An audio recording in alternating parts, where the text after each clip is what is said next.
the only country actually which never accepted Pakistan. And the first place in the United Nations was Afghanistan.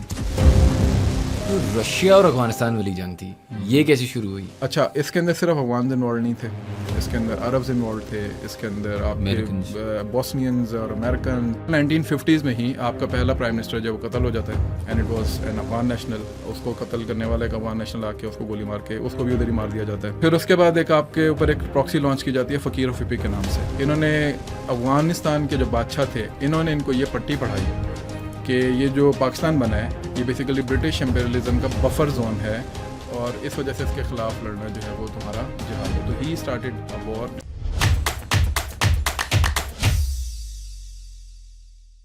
السلام علیکم everyone and welcome to another episode of How Does It Work, a podcast by Pro Pakistani. We have a very interesting guest today. Salman Javed is the director of the Pak Afghan Youth Forum. ایک تو بہت بہت شکریہ آپ کا podcast پہ آنا. بہت شکریہ آپ کا بلانے کا. اچھا سر, شروع میں سے کروں گا کہ آج میں نے سوچا ہے ٹاپک کا, اور آپ سے ڈسکشن بھی ابھی ہو رہی تھی کہ ایک ابھی ہم سورٹ آف کہہ لیں سیریز تو نہیں تھی, ایک سیریز بن گئی ہے. ڈسکشن چل رہی تھی کہ بن لادن ان پاکستان, پھر افغانستان, پھر ملا عمر. پھر میں سوچنا شروع ہوا کہ یہ جو رشیا اور افغانستان والی جنگ تھی یہ کیسے شروع ہوئی. پھر ہم نے کہا کہ آپ کو ریچ آؤٹ کریں کہ اس پہ ڈسکشن کرتے ہیں. تو شروع میں ادھر سے کرتے ہیں کہ 1919 ہے, Afghanistan gains independence, and initially بڑی اچھی ریلیشن شپ ہے رشیا کے ساتھ. رشیا کو کیوں لگا تھا کہ افغانستان سے ایک اسٹریٹجک الائنس رکھنی چاہیے؟ اچھا, رشیا سے پہلے ادھر زارز کا یہ تھا, زارز کو جو وہ بولشک جو ایک ریولوشن تھا, اور اس کے بعد پھر جو اکتوبر ریولوشن جس کو کہا جاتا ہے, اس کے بعد 1919 کے اندر جب وہ ہوا 1917 میں انفیکٹ, تو اس کے بعد افغانستان سے انہوں نے اس وقت ایز اے سوویت یونین جو ہے وہ انہوں نے اپنے ریلیشنز جو ہیں وہ ڈیولپ کرنا شروع کیے تھے.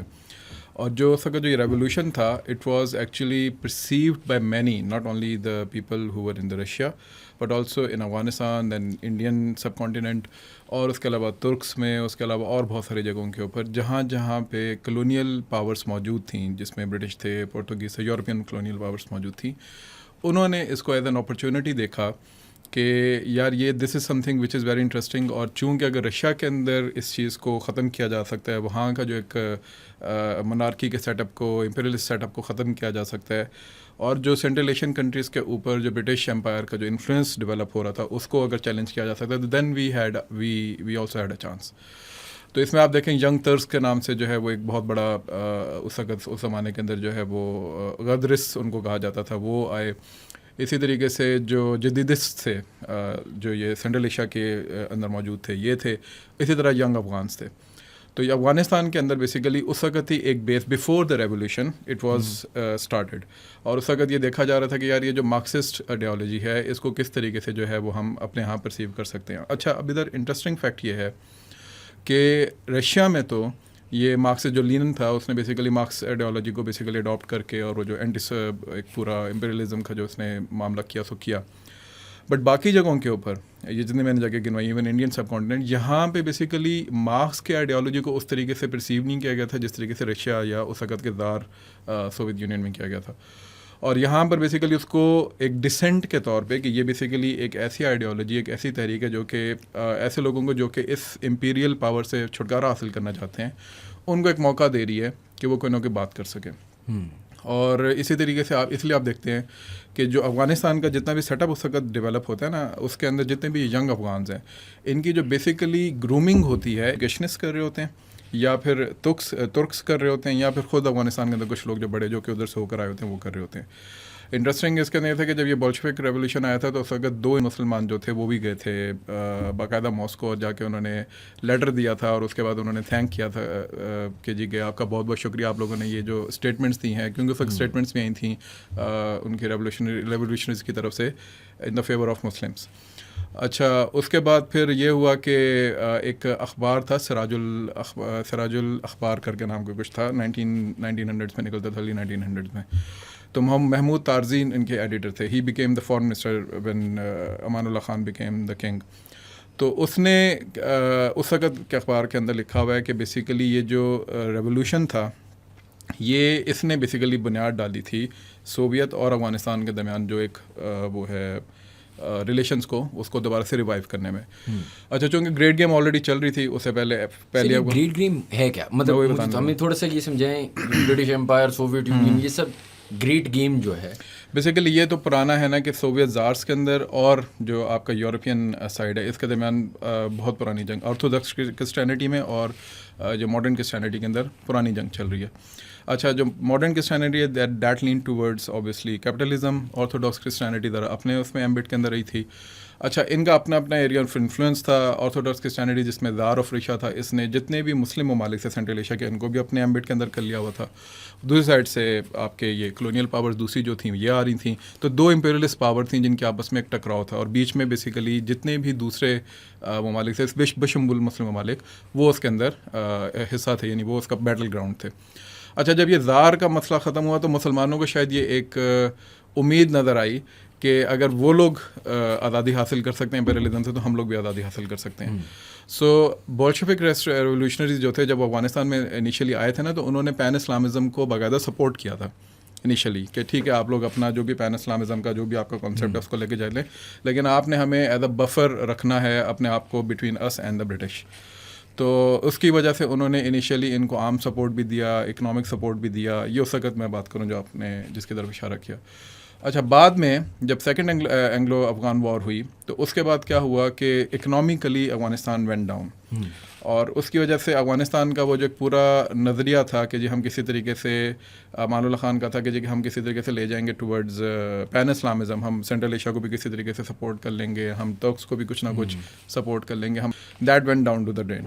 اور اس کی وجہ سے پھر انہوں نے دوبارہ سے رخ کیا برٹش انڈیا کی طرف, اور ان سے پھر انہوں نے کہا جی کہ آپ ہمارے ساتھ نیگوسیٹ کریں, اور اس کی وجہ سے پھر ایک دوبارہ ایک نئی جنگ شروع ہوئی. تو افغانستان کا یہ والا علاقہ اور پاکستان کا جو ویسٹرن فرنٹ ہے یہ ہمیشہ سے ایک بفر زون کے طور پہ استعمال ہوتا رہا بٹوین سوویتس اینڈ برٹش. تو اس کو ہم گریٹ گیم کہتے ہیں بیسیکلی کہ دو جو امپیریلسٹ پاورز تھیں وہ یہاں پہ آ کے بیسیکلی اور بھی مختلف جگہوں میں, جیسے بعد میں آپ دیکھتے ہیں کہ امریکنس جو ہیں وہ جا کے ویتنام کے اندر سوویت سے ٹکراتے ہیں یا کہیں اور پہ جا کے ٹکراتے ہیں ایسٹرن یورپ کے اندر, لیکن the main battle ground which was always there and which actually perpetuated later on as well that was Afghanistan.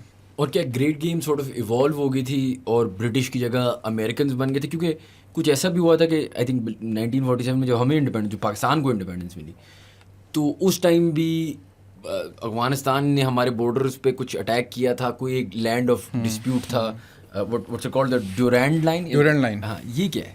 اچھا ڈیورینڈ لائن میں جانے سے پہلے یہی گریٹ گیم کی اگر ہم بات کریں تو جو ان کا کنگ تھا Amir Abdur Rahman, he is also known as the iron king of Afghanistan in his days. He was kind of you know very, جیسے کہتے ہیں نا کہ ڈنڈا ہاتھ میں لے کے چلنے والا کنگ. چونکہ اس وقت Afghanistan was in a chaos, kind of chaos. تو what he did is in 1800s کہ اس نے ایک جینوسائڈ کیا ہزاراز کا, بہت زیادہ مشہور ہے اس کے بارے میں. اس نے غلام بھی بنائے, ان کی عورتوں کو بٹھا کے لے کر آ گئے. But on the other hand اس نے کچھ ریفارمس بھی کی. اس نے ریفارمس یہ کی کہ اس نے یونیفائی کرنے کی کوشش کی افغانستان کو. سو ہی وانٹیڈ دا افغانستان جو کہ دورانی کے امپائر کے دور کے اندر جو بھی افغانستان تھا کہ یار جو ایٹ لیسٹ میرا جو علاقہ ہے جو کہ سوویتس نے کچھ لے لیا ہے سینٹرل ایشیا کو آگے کراس کرتے, کچھ یہاں سے برٹش انڈیا نے یہاں سے لے لیا تھا, کچھ وہاں سے ایرانینس اس کے اوپر چڑھے ہوئے تھے. تو اس نے کہا بھائی مجھے نا ایک دفعہ آپ لوگ ڈیسائیڈ کر دیں کہ میری باؤنڈری کیا ہے. So he wrote 4 letters to British India at that time, اور اس وقت اس نے 4 خطوط یہ لکھے کہ بھائی آپ میرے اور اپنے درمیان ایک ڈیمارکیشن کر دیں سو دیٹ مجھے پتہ چل جائے کہ آپ کا علاقہ کون سا ہے اور میرا علاقہ کون سا ہے. So that is what we call Mortimer Durand جو تھا, ہی واز اے گورنر. اور یہ بہت کا لوگوں کو یہ بھی ایک فیکچوئل فیلسی ہے کہ وہ کوئی کرنل تھا, he was not, he was a governor, باقاعدہ ایک بڑے گریڈ کا آفیسر تھا. اس کا بھائی تھا ایک اور وہ جو کہ کرنل ڈیورینٹ تھا, اور وہ ادھر ہی ٹانگ کا جو علاقہ ہے ہمارا ادھر مارا گیا تھا.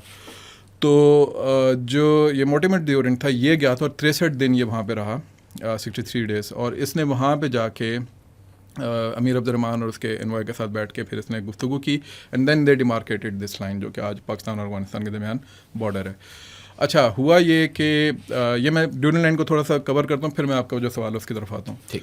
تو ڈیورینڈ لائن کے اوپر جو ہے وہ بیسیکلی ایک فیلسی کریٹ کی گئی ارلی 2000 کے اندر, یہ 9/11 کے بعد. انڈین اخبار ہندو کے اندر ایک آرٹیکل چھپا اور اس کے اندر ایک بات, ایک جسے کہتے ہیں نا پنجابی میں شرلی چھوڑی گئی کہ یار یہ تو 100 سالہ معاہدہ تھا, اور 100 سال بعد جو ہے جو بھی علاقے بیسیکلی افغانستان میں سے پہلے تھے وہ واپس افغانستان کو مل جانے چاہیے. اچھا یہ بات ہو گئی. یہاں سے ہمارے بھی جتنے اینکرز تھے, ہمارے ایک سی ایم یا گورنر تھے کے پی کے اس وقت کے, انہوں نے, اور اس کے علاوہ ہمارے بہت سارے اینکرز نے اس کو پک کر لیا اور they endorsed it without checking the facts کہ ایکچولی یہ ہے بھی کہ نہیں ہے. So there is a book revisiting Durand line, یہ پروفیسر لطف الرحمان صاحب نے لکھی ہے بھی, ڈاکٹر لطف الرحمان صاحب. فیسینیٹنگ بک. اس میں اس نے اس زمانے کے جتنے بھی نقشے ہیں جو کہ اس زمانے کے باقاعدہ سائنڈ نقشے ہیں وہ اس نے نکالے, اور اس نے جہاں جہاں سے وہ ڈھونڈ سکتا تھا اس نے نکالے, یہاں سے, کوئٹہ سے, افغانستان سے, and even he communicated with the British library جو کہ موجود ہے, اور اس سے انہوں نے اس کو میچ کیا, اور میچ کرنے کے بعد اس نے اس کو اپنی بک کا حصہ بنایا. تو that is a book for reference جو اگر جو بھی پڑھنا چاہے ڈیورنگ لائن کے بارے میں. سو اس میں اس نے پھر یہ ساری بات لکھی کہ کس طریقے سے اس کا کوئی 100 سالہ معاہدے سے کوئی تعلق نہیں ہے, بلکہ اس معاہدے کے اندر یہ لکھا ہوا ہے کہ آفٹر دس ایگریمنٹ اب افغانستان اور برٹش انڈیا ایک دوسرے کی باؤنڈری کی طرف بالکل بھی انٹروین نہیں کریں گے. دس از دا فائنل باؤنڈری.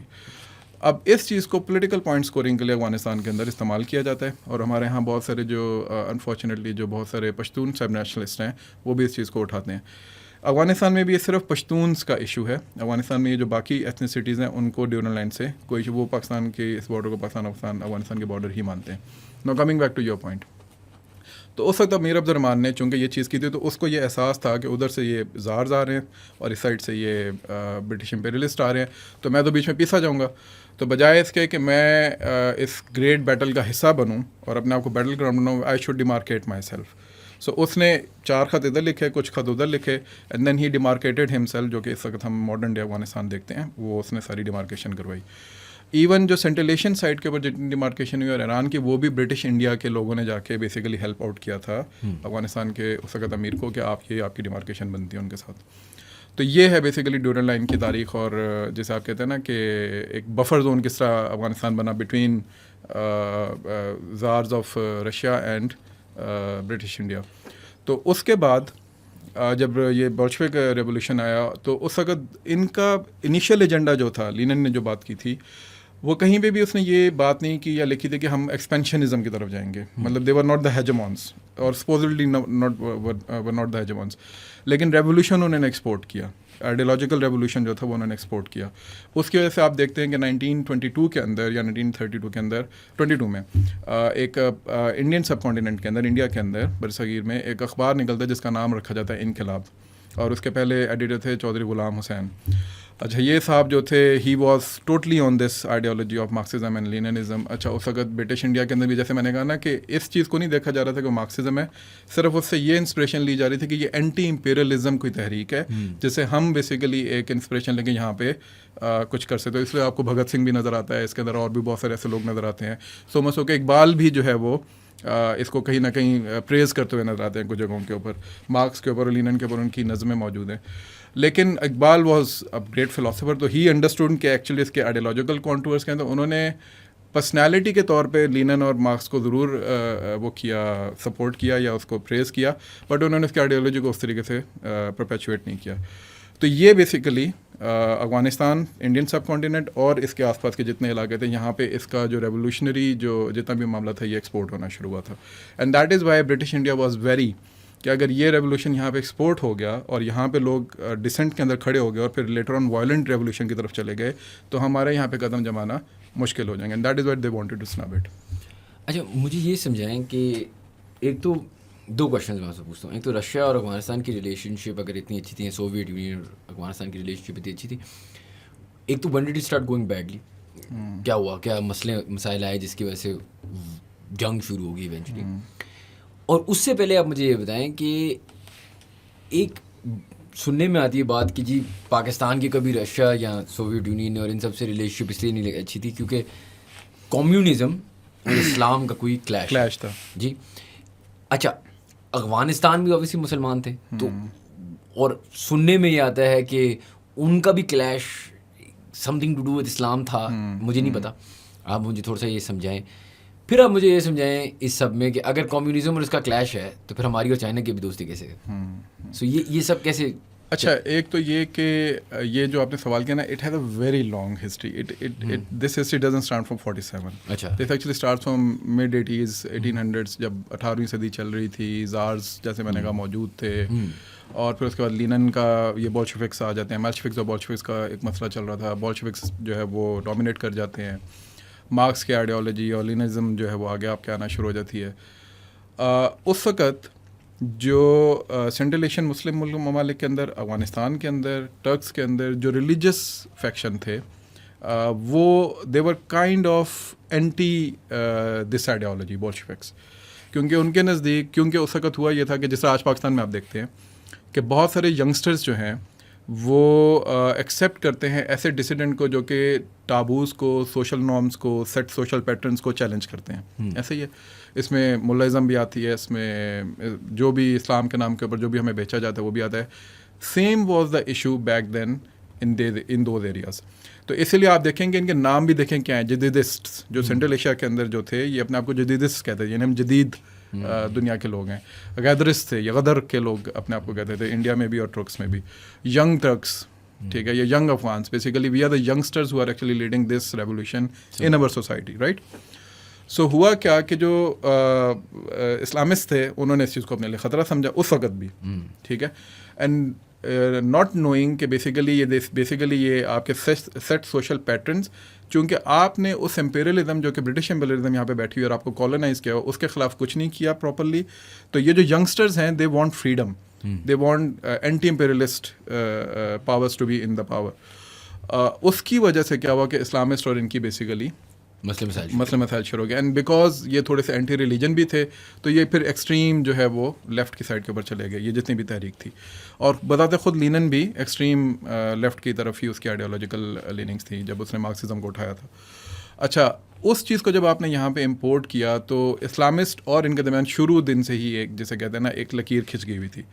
باقی دنیا کی جیو پالیٹکس اپنی جگہ چل رہی تھی, وہ great game and all that, لیکن یہ جو سوسائٹل لیول کے اوپر, لیکن کیا ڈسپیوٹ ہے between what is in Islamic about communism? دیکھیں وہ تو پھر ایک آپ کمیونزم کے اوپر بات کریں گے یا سوشلزم کے اوپر بات کریں گے یا آپ اس کے اوپر کیپٹلزم کے اوپر بات کریں گے, تو جتنے بھی ازمز ہیں یہ تو اوبیسلی اس کے اندر کچھ اچھی چیزیں ہوں گی, کچھ بری چیزیں ہوں گی. بالکل. آپ اس میں سے اگر میں اسلامک پوائنٹ آف ویو سے بات کروں تو لیٹس سے اف یو سے کہ جی کہ اسلام کہتا ہے کہ جی کہ آپ کا جو اکنامک سسٹم ہے, یا جو آپ کا سوشل سسٹم ہے, یا آپ کا جوڈیشل سسٹم ہے, یا آپ کا لیگل سسٹم ہے, وہ یہ پیرامیٹرس کے اوپر چلتا ہے. کمیونزم اوبیسلی آتی ہے اور وہ آ کے کہتی ہے, یا سوشلزم آتی ہے اور وہ آ کے کہتی ہے کہ اس کے اندر کچھ ریفارمس کرنے کی ضرورت ہے, رائٹ. اب وہ ریفارمس بعض دفعہ might be according to the principles of Islam, جو کہ اسلام کے پرنسپلس لیٹ ڈاؤن کیے گئے, and this I am talking about in an ideal situation, اور might be against Islam, right. تو ہمارے اسکالرس کو کیا کرنا چاہیے تھا اس وقت بھی اور ابھی بھی, کہ ان کو یہ دیکھنا چاہیے تھا کہ وہ اجتہاد کا جو ایک نقطہ ہے ہمارے ہاں, جو ایک پرنسپل ہے ہمارے اسلام میں, اس کو استعمال کرتے, اور جو بھی اس طرح کا ازم نیا دنیا کے اندر کھڑا ہو رہا تھا اس کے ساتھ نیگوسیٹ کرتے, ڈائلاگ کرتے, جو کہ انہوں نے نہیں کیا. سو وٹ دیر ڈیڈ از کہ انہوں نے مورچے سنبھال لیے کہ بھائی ہم اسلام کے کسٹوڈینس اور گیٹ کیپرز ہیں, یہ جو سارے کے سارے ریولیوشن یہ دائرہ اسلام سے خارج ہو چکے ہیں, and they started you know issuing fatwas, اور اس کے اوپر انہوں نے بات کرنا شروع کر دی.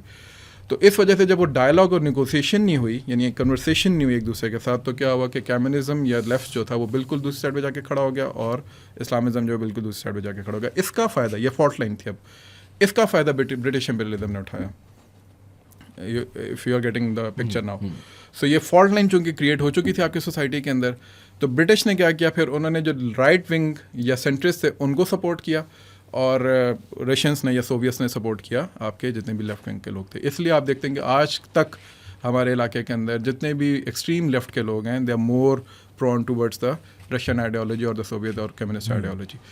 تو اس کا اسلام سے ایز سچ کوئی تعلق نہیں بنتا. It was a power game, it was some thing کہ جی کہ چونکہ اس وقت ملا ازم کا یا سیٹ سوشل پیٹرنس کا راج تھا, اور وہ اس کو اپنے لیے چیلنج سمجھتے تھے. Same is happening right now in your society. So what we need to do, we need to take a lesson from this historical element, کہ اب جو جنریشن اس طرح رائل اپ ہو رہی ہے, اور آپ نے 30-40 سال کا عرصہ, 50 سال کا عرصہ گزارا ہے پاکستان کے اندر, جس کے اندر اسلامزم کے نام کے اوپر بہت اچھی چیزیں ہوئی اور بہت بری چیزیں بھی ہوئی ہیں.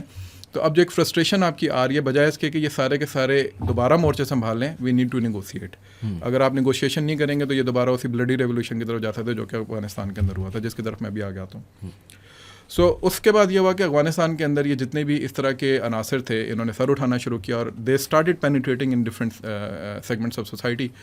شروع میں حبیب اللہ خان نے 1917 کے بعد, چونکہ he was very pro British, تو اس نے ایگزیکیوٹ کیا تھا باقاعدہ, ان کو ہینگ کیا تھا, مارا تھا ان کو, لیکن یہ پھر بھی انہوں نے وائلنٹ نہیں ہوئے تھے یہ لوگ. اچھا, انہوں نے کیا کیا کہ انہوں نے, چونکہ ایجوکیٹڈ کلاس تھی, پڑھنے لکھنے والے, کتابیں پڑھنے والے لوگ تھے, تو یہ کیا کرتے تھے کہ یہ پھر پڑھے لکھے جو کلاس ہوتی تھی, جو اربن کلاس ہوتی تھی, اس کو یہ جا کے اپروچ کرتے تھے. تو انہوں نے جو اس کا بھائی تھا نصر اللہ, اس کو انہوں نے قابو کر لیا, اور ہی واز دا ون جس نے بیسیکلی پھر ایک تو کہتے ہیں مشروطہ جو تھے, یہ بیسیکلی کانسٹیٹیوشنلسٹ جن کو کہا جاتا ہے, تو فارسی میں مشروطہ جو تھے یہ وہ تھے, یہ باقاعدہ پوری ایک تحریک اس نے چلائی اور اس کو اس نے لیڈ کیا باقاعدہ. اور پھر جب امان اللہ خان آیا تو he was one of those people جو بیسیکلی اس آئیڈیالوجی کو ایکسیپٹ کرتے ہوئے کہ ہاں ان کی جگہ ہے ہمارے افغان معاشرے کے اندر, اس نے ان کو امپاور کرنا شروع کیا. That is why Mahmud Tarzi who was that I talked about, جو کہ اس وقت پروپوننٹ تھا اپنے اخبار کے تھرو اس بولشوک ریولیوشن کا, وہ جو ہے فارن منسٹر بنا امان اللہ خان کا. تو یہ بیسیکلی ایک چینج تھا جو کہ اس ریولیوشن کے تھرو افغانستان کے اندر آیا. اچھا, مزے کی بات یہ ہے کہ اس میں امان اللہ خان جو تھا he was playing a double game. اچھا, وہ کیا کر رہا تھا کہ وہ امپاور کر رہا تھا اس طرح کے لوگوں کو بھی جو کہ اس کے اندر ینگسٹر سے نیو بلڈ تھا, اور ان کو بھی لے کر آ رہا تھا. دوسری طرف اس نے پین اسلامزم والا جو میں نے بات کی وہ بھی اس نے گائیڈیا رکھا ہوا تھا کہ اچھا یار میں نا پہلے سوویتس کو استعمال کر کے برٹشرس کو تنگ کروں گا, اور اگر سوویت نے مجھے تنگ کیا تو میں برٹشرس کے ساتھ کوئی نہ کوئی فیصلہ کر لوں گا. کائنڈ آف سملر اسٹوری جو اس وقت ہم بھی کرتے ہیں. تو اس وقت جب سوویتس نے دیکھا کہ یار یہ تو ڈبل گیم کر رہا ہے, پکڑا گیا, تو انہوں نے اس کا ناطقہ بند کر دیا. And they started empowering those people جو کہ اینٹی مونارک جو ریولیوشن یا سسٹم تھا اس کو بیسیکلی ریپبلکن سسٹم جو لے کر آ سکیں وہ لے کر آ سکیں.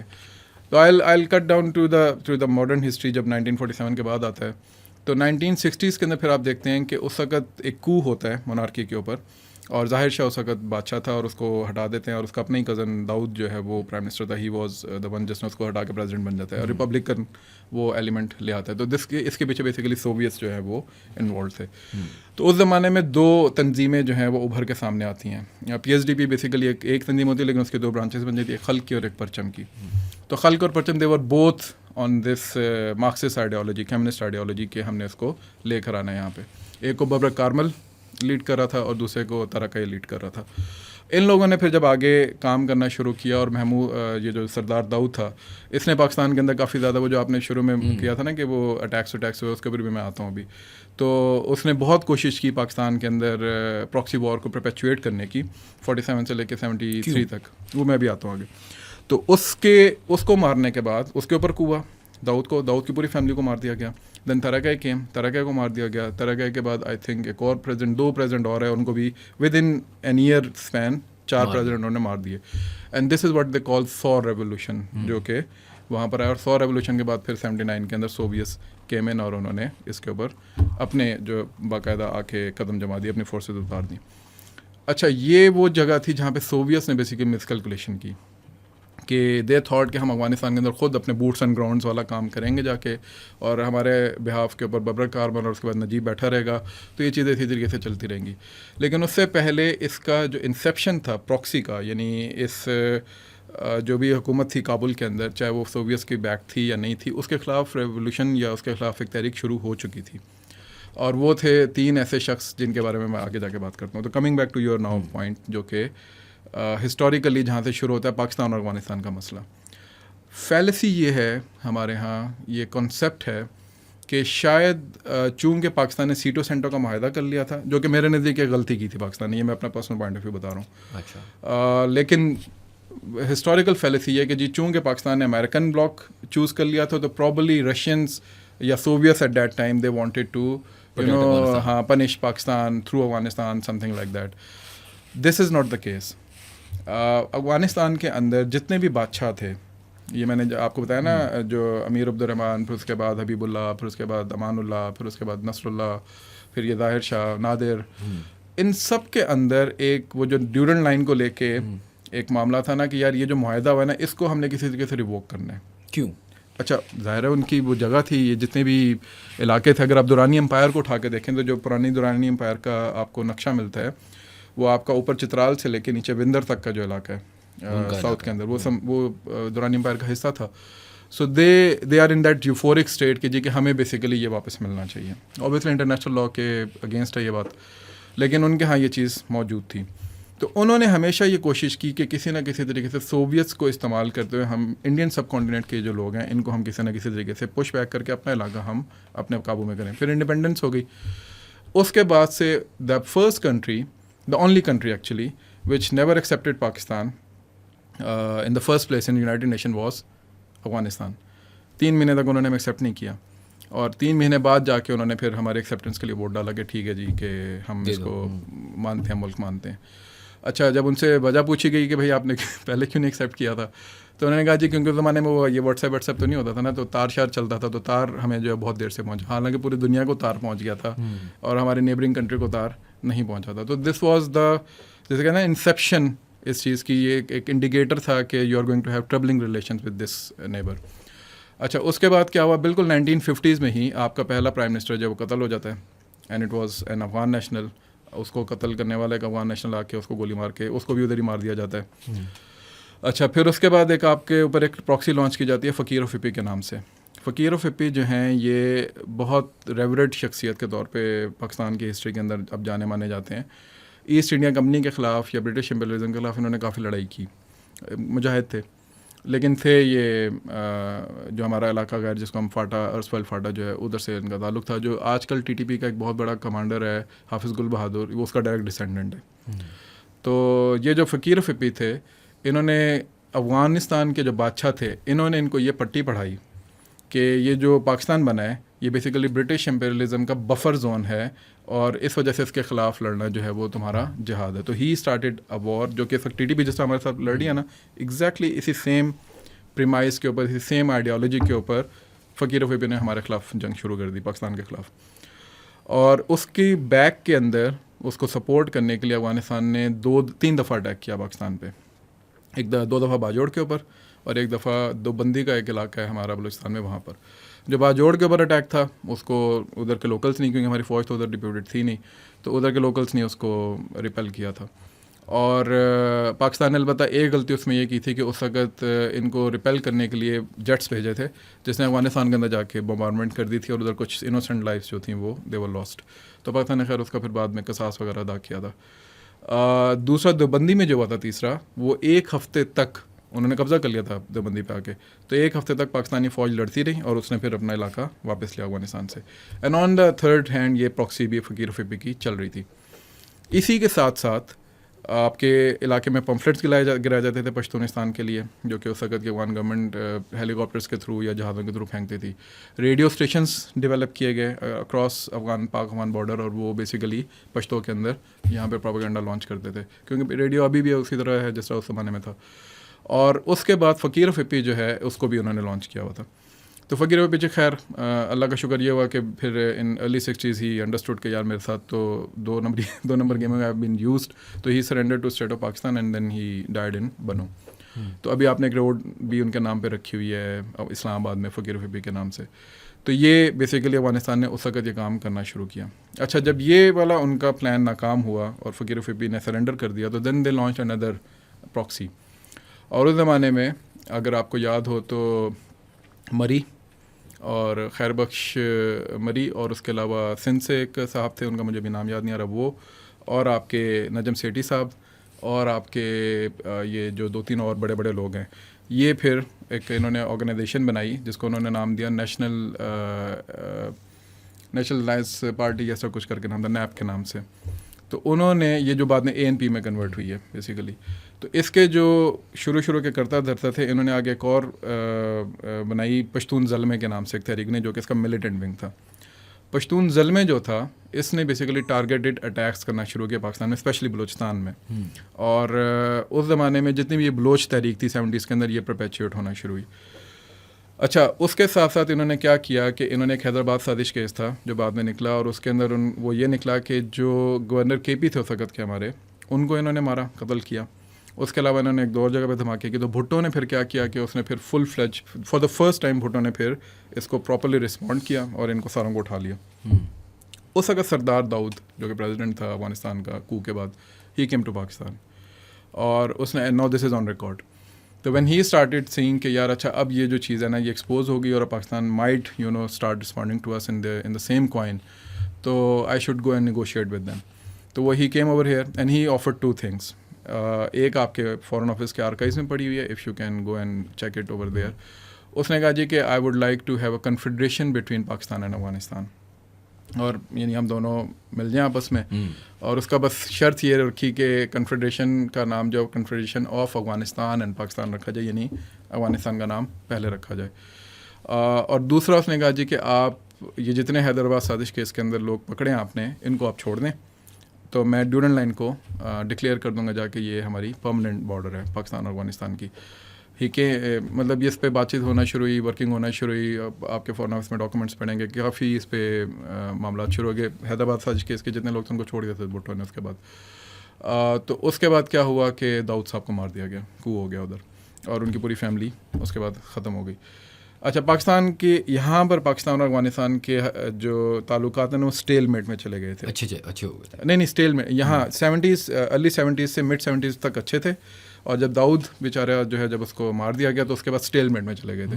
تو Pakistan was kind of disconnected from Afghanistan's happening. پتہ تھا کیا ہو رہا ہے لیکن کائنڈ آف ڈسکنیکٹڈ تھا کہ یار ہمیں اس کو کیسے دیکھنا ہے.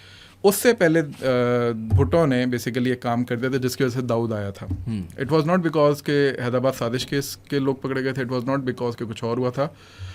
اس وقت چونکہ داؤد نے یہ جو بولشوک ریولیوشنریز تھے ان کی بیس کے اوپر جب اس نے یہ کو کیا تھا اور اس نے ریفارمس لانے کی کوشش کی تھی, لینڈ ریفارمز, اور اس کی ساری بات کی تھی, تو جو رولر ایریا کا افغانستان تھا اس کے اندر جو اسلامسٹ تھے کیونکہ ٹریڈیشنل ہے, they started erupting against the centre یعنی کابل. اور جتنا بھی ایلیٹ تھا کابل کا, آپ دیکھتے ہوں گے انٹرنیٹ پہ وہ تصویریں جس کے اندر وہ خواتین بڑی ماڈرن گھوم رہی ہیں, اس زمانے کی بات ہے. تو اس میں انہوں نے ان کے خلاف لڑائی کرنا شروع کی, یعنی ان کے خلاف تحریک چلانا شروع کی. لڑائی تو نہیں ہوئی تھی اس وقت. تو they started bombing their own people in 72, 73, 74. اس زمانے میں پہلا انفلکس آیا پاکستان میں ریفیوجیز کا. That was a start. 79 کے بعد نہیں آیا, 72, 73 کے اندر آپ کے پاس ریفیوجیز آنا شروع ہو گئے تھے. 3 اس کے اندر ایک ایسے اشخاص آئے جو کہ بعد میں بہت مشہور ہوئے تاریخ میں. One was Ahmad Shah Massoud, second was Burhan uddin Rabbani, and the third was یہ حکمت یار, گلبدین حکمت یار. یہ تو اس وقت 16-17 سال کے لڑکے تھے. تو وٹ بھٹو ڈیڈ از کہ اس نے کہا کہ اب میرے پاس موقع, بیکاز ہی واز انٹیلیجنٹ. تو اس نے کہا کہ اچھا اب چونکہ افغانستان نے میں بہت تنگ کیا ہے اور یہ نیب کے تھرو ابھی بھی ہمیں تنگ کر رہا ہے, تو let's start paying them in the same coin. تو then he handed over these 3 guys and a few other guys to colonel Imam, جو کہ بڑے مشہور, جن کو بعد میں حکیم اللہ محسود نے شہید کر دیا تھا. تو کرنل امام was the first trainer of these 3 people, اور انہوں نے پھر ٹرین کر کے ان کو واپس لانچ کیا افغانستان کے. Then they started rebellions against the Islamist کی ایک rebellion against the elite of Kabul. اور دیٹ ایکچولی پرپیچویٹیڈ, اور دیٹ ایکچولی اسٹارٹیڈ سنو بال افیکٹ, جس کی وجہ سے پھر داؤد کو فورس ہو کے آنا پڑا افغانستان سے پاکستان کے. بھائی میں یہ 2 چیزیں آپ کے سامنے رکھتا ہوں, اور بھی اس نے چیزیں رکھی تھیں لیکن یہ 2 مین تھیں, اور ہم آپس میں کوئی اپنی نیگوسیشن کرتے ہیں. اچھا, بھٹو نے یہ جو پراکسی وار تھی کچھ عرصے کے لیے وہاں پہ روک دی. ظاہر ہے ایک نیگوسیشن شروع ہو گئی تھی, اور پھر میں نے کہا کہ یہ جو 100 ریولوشن کے بعد ایک تھوڑا سا اسٹیل میٹ کا معاملہ آ گیا تھا. 79 میں بھٹو صاحب مارے گئے یہاں پہ ہمارے, اور ضیاء صاحب آ گئے. تو ضیاء جب آیا تو چونکہ آلریڈی آپ کی ایک پراکسی وار یا پراکسی بیس بن چکی ہوئی تھی افغانستان کے اندر. So this again is a fact کہ it was not Zia who actually started the proxy war over there, it was Bhutto who actually started this proxy war over there. اور ضیاء نے صرف اس کو جسے کہتے ہیں نا کہ ایمپلیفائی کر دیا تھا, کیونکہ then Soviets actually came in Afghanistan. تو ضیاء نے پھر جو بھی اپنی اسٹریٹجک کیلکولیشن کی اس پہ ہم بات کر سکتے ہیں آگے, اور اس کے مطابق اس نے فیصلہ کیا کہ we will go with a full fledged proxy war inside Afghanistan, تاکہ ہم سوویتس کو وہیں پہ روک سکیں. And then CIA jumped in 83. اچھا, اس ٹائم CIA نہیں انوالو؟ ہاں, CIA کو پتہ تھا, لیکن انٹیلیجنس تک شیئر نہیں کی تھی CIA نے کہ سوویتس آ جائیں گے, حالانکہ ان کے پاس سارا کچھ تھا. ان کے پاس یہ بھی تھا کہ پاکستان میں کول لگ جائے گا. اچھا, آپ مجھے ایک سیکنڈ سوویٹس پہ جاتے ہیں. سوویٹس میں کچھ کیا ہوتا ہے, بریشنیف ڈاکٹرن, یہ کیا ہوتا ہے, اس کا مطلب کیا ہے, اور وہ کیا ہے کہ اگر کوئی کمیونزم سے ہٹ رہا ہو تو بس آپ اس پہ, اگر کوئی ہے کمیونسٹ اور وہ کمیونزم چھوڑ رہا ہو تو آپ اس پہ جنگ کرتے ہیں, Is that what it is?